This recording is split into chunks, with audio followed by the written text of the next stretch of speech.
समय की बात है। एक जंगल में एक बहुत मोटा हाथी रहता था। वह हाथी इतना भारी और विशाल था कि जब वह चलता तो पेड़ और पौधे उसके वजन से झुक जाते थे। उसका नाम मोटू था। मोटू को खाना बहुत पसंद था। वह दिन भर पेड़ों से फल तोड़ तोड़ कर खाता रहता था और बाकी जानवरों के खाने के लिए कुछ भी नहीं छोड़ता था। इस कारण जंगल के अन्य जानवर उससे परेशान थे, लेकिन मोटू अपने मोटापे और लालच को समझ नहीं पाता था। एक दिन जंगल में एक नई झील बन गई। सभी जानवर वहां पानी पीने के लिए जाने लगे। मोटू ने भी झील के बारे में सुना और वह भी वहां जाने के लिए चल पड़ा। लेकिन जब वह झील के पास पहुंचा और पानी पीने की कोशिश की तो उसका भारी शरीर झील के किनारे धंसने लगा। मोटू फंस गया और मदद के लिए चिल्लाने लगा। जंगल के सभी जानवर दौड़कर वहां पहुंचे, लेकिन उन्होंने मोटू की मदद करने से मना कर दिया।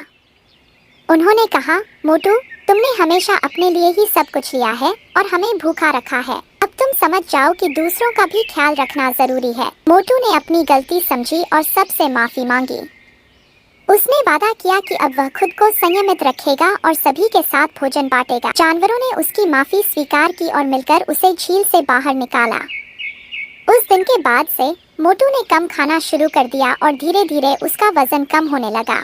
वह अब जंगल के सभी जानवरों के साथ मिलकर रहता और उनके साथ अपना भोजन बांटता। इससे जंगल में फिर से शांति और खुशहाली लौट आई। सीख: इस कहानी से हमें यह सीखने को मिलता है कि लालच और स्वार्थ से कुछ हासिल नहीं होता, बल्कि दूसरों के साथ मिलकर रहने से ही सच्ची खुशी मिलती है।